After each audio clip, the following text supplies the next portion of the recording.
You don't have a backup camera? Oh, no. That technology wasn't invented yet, boy.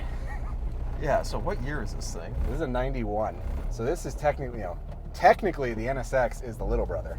Oh my God. If we want to really split hairs, the NSX is the little brother. But yeah, 91.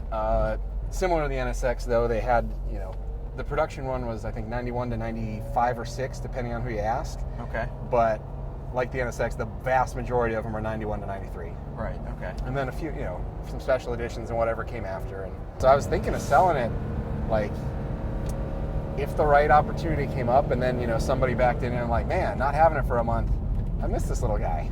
It's fun. Yeah. It's the perfect, like, if your family size is, 1 to 3 people maybe, it's the perfect little, just go around, go to work, go grab groceries even, like. Where do you put the groceries, in the passenger seat? It's right there, yeah. It's just you. Or, you can fit a loaf of bread in the back. Sure, yeah. What made you decide to get one of these? Like, it is and it isn't such a dramatic difference than the NSX. I love the NSX, obviously. It was almost like this entire car is like an accessory for the NSX in a way, where it's like, don't talk to me or my son ever again. But like, you say that, it's the meme. But like, in reality, how many vehicles are like you got the Pajero Evo and the Pajero Mini, right? And you maybe can make the case for some of the Jeeps. Yep. But like, there aren't that many instances in the auto world where it's like father-son look, right? Where it's literally this thing but smaller. So you got the NSX first, right? Oh yeah. And then how long? When did you buy this? About a year. Last May, not May of 23. 23. Oh, so you haven't had this that long. Yeah, it's been a year and a couple months now. And okay. It's great. Similar philosophy where it's obviously an engine in the back, but it handles nothing like the NSX. Oh well, I'm sure it doesn't. It's not even like. I've had this around, and in places where the NSX does fine, this is a little sketchy. Really? Yeah, because all the weight's in the back, right? So right. I'm gonna exaggerate here, but like. It's like 1090 for the split. The NSX is like pretty close to 50-50. Right. But this, for example, if you're going over a dirt patch or something, in the middle of a corner, NSX doesn't care because it's balanced. This, front wheels glide right over it because there's no weight, and then when it catches on the rear, it does the little jitter. It's like, that's kind of sketchy. Yeah. And it'd be, short wheelbase, short car, small car, not a lot of weight. Yep. It's fun, but it can get kind of sketchy. But this thing at autocross, though, fantastic. Oh, really? That was absolutely more fun than the NSX. Not even a question. Are you serious? Yep. Because they try to do like the chicanes and stuff. Yeah. And it's like, well, that's just optional in this car. You can just go straight through. That's because it's so little. Because it's built. They designed the course for, real cars. Right. And this is just a toy. Like the first instance was, I want this car because it's like father-son NSX. Okay. Oh yeah. And then, how much did you have to do to make it look exactly like the NSX? Because it has the same spoiler. The same kind of similar. Yeah, so that was they came with the factory spoil, obviously not in carbon, right? But wound up wrapping it fake carbon and I think deliberately fake carbon, like it looks fake, and I think that just adds it's like, oh haha, it wants to sit at the big kids table but it can't. And then did wrap the side vents because I had the black ones on the NSX. Those are painted correctly and all that.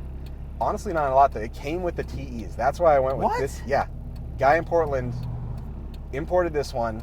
He had a landscaping bit, so he had the little K dump trucks. Yeah. Oh my God. And I didn't realize, so I'm like, okay, why does this random guy and I pull up to his house to buy it? I'm like, that's why. He's got like tons of other K stuff. I think he had a Daihatsu and probably a Mitsubishi, just like with the with the dump bit. Yeah. Like, oh, okay, obviously this makes sense. Right. And then he just had this, and I think he was he wanted that, and then he said, hey, I've already imported these. Let me try a sports car. Didn't love it. Sold it. Came with the TEs. I don't know if that was a conscious choice, but a lot of people in Japan, obviously, these are affordable and they're customizable. The part support is pretty good. They made a bunch of them. So it came with these, and you have these exact wheels on the. Yep. That's crazy. With the stagger too. The 15s, 14s up front, 15s in the rear. Yeah. NSX is 17, 18. Oh my God! So that's like, that's a match made in heaven. That's what I thought. That's you found your actual car's son. Yeah, exactly. I mean, you can buy them separately, but it was already there. It was close-ish by. Yeah. Did you drive it home? Oh yeah, that was from Portland. From Portland, it took a while, dude. So it was. I think How I got did you there. Do that? Yeah, just drive on the highway. Just you have to pull over every two. So from the factory, the Beat has the ECU mounted right behind, so it's on the firewall right behind you. Okay. Which sounds reasonable, but the engine is also right behind that. So what'll happen is occasionally and over time, it'll get hot and the capacitors will leak. So what's the common sage wisdom is if you're going to be on the highway, in the high RPMs, just pull over every 2 hours and chill for 30 minutes to let it cool off. Oh my God. And that was, I left there, I think noon. I got back at 2-ish, maybe 3 in the morning. Holy shit, dude. And you're going, this thing only goes to 83 miles an hour, and it's terrifying. Yeah. So I was in all the way to the right, doing 65 the whole way. Just. So what's that, 14, 15 hours? Yeah, normally I think it was 8 from Google it's Maps. 8, and then it's like, you can get it down to 7. Yeah, easily. No, not in this little guy, though. Oh Unless you my want to blow God. it up. I think some famous YouTuber tried to road trip it, or theirs, and it blew up on them. I'm like, yeah, well, you've kept it pegged to what, like $6,000 for the hours and drive, hours on end, right? And it's just not built for that. Oh my God, that's wild. Yeah. So that's what I did. Just got to see a little bit of the little countryside and just made a journey out of it. What else have you done to it since you bought it? Anything mechanical or steering wheel? Is that on it? Steering wheel, yeah. Steering wheel, a little visual stuff here and there. I did the front and rear, the strut bars. Okay. Did the timing belt, which was an experience in itself because just like the NSX, it's on the side of the motor that's facing it's on your side, so it's facing your, but that was not fun. It was not that it was hard, but it was just such a small space. Right. So that there can't be much room back there.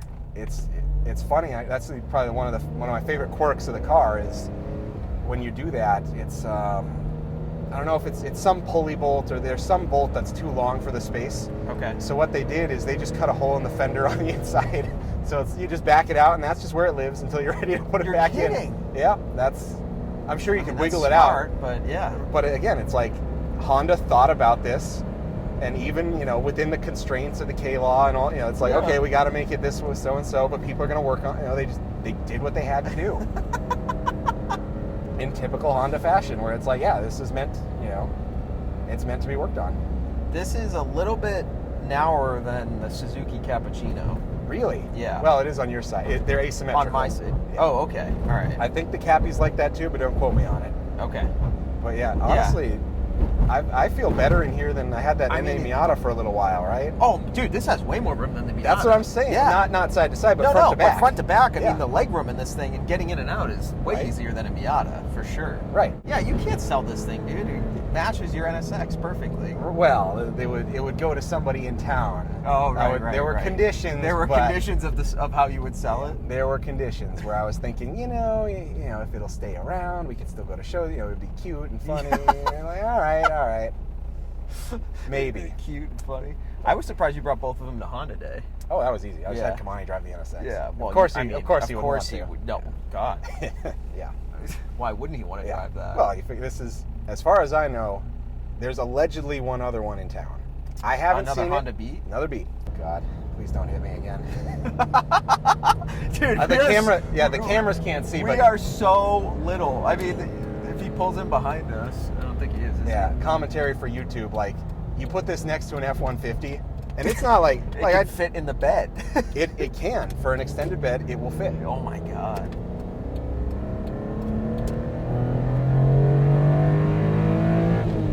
Does it have VTEC? Nope. This is old pre-VTEC? Yep. Old school Honda single cam that just revs the moon. Single cam. Yeah. What's it redline at? 85. 85. Holy shit. And remember, it's a motorbike engine, effectively. It's like a D-Series if you chop off one cylinder and then you just kind of multiply everything by like 0.75. Oh my God, that's high revving, dude. Yeah. They needed this is, I think, still the only K car to hit the 60 horsepower cap or 64 horsepower cap without a turbo. Oh, wow. Right, because the Cappuccinos are turboed. And the AZ1s too, but yeah. Are they? Yeah. Yeah.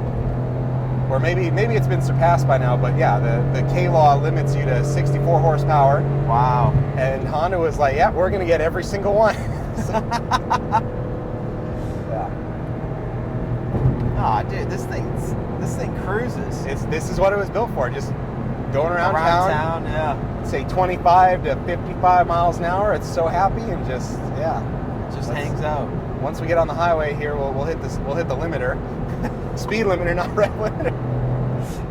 Maybe not because of the traffic. Yeah. But, I mean, what are we doing right now? Do we even know? We're doing 90 kilometers an hour. So all right, so quick little math, like about 60. 60, yeah. What it hits when you hit 64, it just kills it, or what? Well, it's I think it tops out at $135. It's 83, 84 miles an hour. Oh, okay. Have you had it that high? Oh yeah, it's terrifying. Absolutely terrifying. This car is so just funny. I don't know even. That's the point. It's all right. It's a fun little car. Also, the way you drive this thing just like the NSX. Oh yeah, that's the best part to me. Oh yeah. They came out with a later version of this engine that was turbocharged. This is the E07A. There was a E07Z. Okay. That has a turbo on it. I don't know the particulars, but I'm led to believe it's very similar. Okay. You can put pretty much anything in if you're willing to fabricate. The problem is that the motor's canted about 45 degrees forward. Dang. So the problem then becomes like the oil pan, because the stock one is like this. Yeah. So people have. There's one in Japan. A guy did. I think it was a Hayabusa swap, which terrifying. Yeah. And there's a guy on the Facebook groups who's putting a D. I forget which D, but a D series motor, and he's shooting for like maybe $175 horsepower, which doesn't sound like a lot, but that's in this car triple the stock horsepower. Yeah. I think out of the three, the ABC cars, A for AutoZam AZ1, B for the Beat, C for the Cappy. I think the Cappy is probably the most successful. I don't know production number wise. They made around 30,000-ish beats. I want to assume the Cappy's more because it's more pop. It's kind of like the Kleenex. What is this thing? Oh, it's a cappuccino, a Honda cappuccino. Oh, not really. It's called the Beat. Like, yeah, no, it's a cappuccino. That's okay. Yeah. But that car is actually like more balanced, and that was kind of intended to be more. It's fun, but it's more cruiser and just This, yeah. The cappuccino, I think, between the two is easily the better sports car. Yeah. Oh. Didn't even see this. We almost got. You gotta be on. You gotta. Every time I've seen you out in this car, that almost happens. Yeah. Like you almost got smoked in this thing when we were going to Honda Day. Remember that freaking BMW, that beat to shit one? Just like literally went right like this and then right back, and you were like, "What the?" I'm just gonna chalk it up to that happens so often that you gotta be aware, and yeah. I mean, it's hard to see if you're not looking. Yeah. I'm not gonna doubt that. It's more that everything else, at the time in the 90s, like, whatever. But now, that when that is the standard for truck size now, and every other car on the road is the soccer mom, right? Mid-size luxury SUV with optional third, blah blah blah blah blah. Yep. Yeah, it's unfortunate. What can you do? Oh, you gotta. I should probably. You put on your lights and you treat it like a motorcycle and you pray. Even Miatas, like people in Miatas say they almost get hit all the time too. Well, that's how when the guy backed into it, he was looking at the backup cam like I told you. And God, or not looking, or maybe for it to beep. Yeah, like it didn't beep or didn't go. Like I'm not gonna give him a pass for that, but at the same time, like it's a small car. Yeah, that sucked though. Yeah, but at least it was so you got rear-ended basically, rear-ended by a rear end. Well, the car was parked. No threat to me, no safety issue, no nothing. But it's like obviously it stinks. Unfortunately, and he's a good guy, but and they were able to fix it and everything. Oh yeah, so. Yep. Took it to a guy, shout out to Caliber on Baltic in Meridian. They did a good job with it. They did a good job. I sent them the factory manual. I don't think they even need it, because that's another great thing about these is these are real popular in the UK because they love their roadsters too. Mm-hmm. So a lot of the material is translated to English. Oh, okay. Because it was never officially, but yeah. So a lot of it's been like, oh, you need to do XYZ thing? Like, yeah, some guy on YouTube or here, go to this page in the translated manual and it's just there. It's like, okay, not bad. Yeah. This was the last car that Soichiro Honda personally signed off on before he passed away. Really? This one, The the Honda Beat. Yep, it's designed by Pininfarina too. You can see that more in the taillights. Yeah. But yeah, Pininfarina had a hand in it, and it's got a lot of little just like, oh, that's kind of neat. Historical relevances to Honda. And right. Little neat things about it. Right, like I was saying, before the camera started, the mirror for the rear view. Yeah. Until 2 days ago, I did not realize it was the same mirror as the NSX. Just in true Honda fashion, like, hey, what do we need? Yeah, this works. And perfect. We're over the weight limit for this thing, right? Yeah, weight limit or I don't know if they ever put a GVW or whatever the term is. Yeah. I'm led to believe that it's supposed to be about 240 pounds, give or take. And we're definitely we're over 240 pounds. So we're Dude, stopping that's crazy. early. You can't even put anybody else in this car, really. Well, mind you, the average Japanese man person is like 120 pounds. Yeah. Even today, right? But back then it was about 100. So like, okay, you got yourself, you got your wife or whatever, and then throw some stuff in the back. Perfect. That's all it needed to do. Stuff. Yeah, a loaf of bread. A loaf of bread. A pint of milk. Well, you could fit 2 grocery bags right here. I mean, there is a lot of space right here. Yeah. Original radio, you think? Original radio, yep. The Gathers. 4 CD changer control receiver deck. Did they put a 4 disc in here? There's no way. How would they have? I think it's 1, but yeah, the NSX has it in the back. Right. So this though, somebody's been in there. The little aux thing, that's not stock. Oh. Somebody put it in there and used the tape deck. So there's a little blocker in this thing. So yeah, that's the little clever. You hit that, and that's how you get aux. But I have the Bluetooth thing, so we don't really need to do that because the radio still works. We noticed this on Alex's Sylvia, how they put everything in English on these sometimes. Right. And even like under the hood, some stuff's in English, and then some stuff's in Japanese, and it's like we wonder why they do that. And I think it must be just cost. Like, I have to assume, right? Like, yeah. Oh, like the brake master for this. Yeah. Like, that's in English. And I'm like, oh, well, duh, because they probably made it global, and they just said, yeah, this will fit, throw it in. Yeah. So up with the gauges, because that cluster is weird. Yeah, so it's mounted not in the dash. You can see, like here, like it's on the column. Yeah, it's on the column. Like a motorbike. Yeah. Of course. This is probably the cheapest POS part that Honda's ever put their name on, because it's open in the back. You can't see it from here, but like right back here, you can feel that? Yeah. That's just open air. So what'll happen a lot of times is the circuit board will get rusted out. Because again, Japan, you're by the sea. Yeah. Salt gets in, stuff happens. So even now the fuel gauge doesn't work. I think because I snipped a wire, did something when I was messing with it. Okay. But it's very common for this thing to break. And I had to resolder it to get the tack working when I first got it. A lot of little corners were cut. Are these speakers factory? Yes, they are. You either had the Gathers, Honda authorized car audio. Yep, you had the Sky Pods or whatever they call it. You could actually get one right subwoofer back here if you didn't want this storage pocket. Gotcha. And so why is this from Toyota, the wind deflector? So that's actually from an MRS for the wind deflector. But what happens, you see, it doesn't go forward; it goes back, up and down. So what people do, it just so happens that this hole and that hole are the perfect size for the Beat. So what people do, you buy them, flip it around. Now you have a wind deflector for your Beat. Oh my God! I kid you not. And so did that come with it, or did you? Put this is on there. But I was like, what is this? So I went up, and eventually I wound my way over to eBay. I'm like, oh, this is a Toyota part. That's a riot. And then what about these seats? Is this like factory? Zebra was the only seats. That was the only option until some leather here and there. Yeah. But, yep. The floor mats are not. These are reproduction, but same thing. They would have been Zebra from the factory. The engine trunk, whatever. The mat, that's Zebra too. That's not factory. That's just some guy that just had it or built incredible attention to detail, and he wanted something like that. Were you like push starting this at one point? No, but you can. I thought I saw you at one of the Cars and Coffee, like pushing probably parking it. Yeah. Or just parking. You you just push it. Yeah, we can do a segment. We got it's 1,700 pounds without me in it. Like you can just push the car. Push it wherever you want. Yeah, actually, even back in my to do like a car wash, I don't need to start this car. I just roll it out and then yank the handbrake, wash it, spray it down, push it back in. You push it all the way back in. Oh yeah, it's easy. Yeah, that's so awesome. Easy. It's great. That's a riot. Yeah, love this little car. Yeah, and you wanted to sell it, you piece of shit. Right? So I was like, now poor like, baby, it's after missing it, right? Like, what was I thinking? Yeah. Now you have to keep it. Yeah. And then you just get the Lotus as well.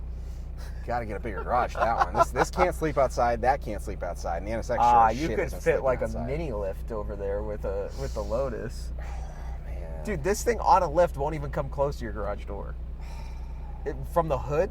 You also, wait a minute, you could back this all the way up on a lift and it would be behind the garage door. You know what I was thinking? You could get those the jacks or the stands that swivel. Yeah. Like the ones that have like the wheels on them. Yeah. Just turn the car sideways. Oh, dude, yes. Stack them up. Yeah. And then you could easily fit a Lotus in there. Maybe. But yeah. I think the only logistical problem is then if I want to get it out, it's gonna be a pain. Fair. And I mean, I'm only one guy. Two fun cars is enough. Yes. And now I'm a little nervous to foot race it. Well, you're gonna lose, but like I think it's gonna be kind of close. You think? It'll be closer than you think.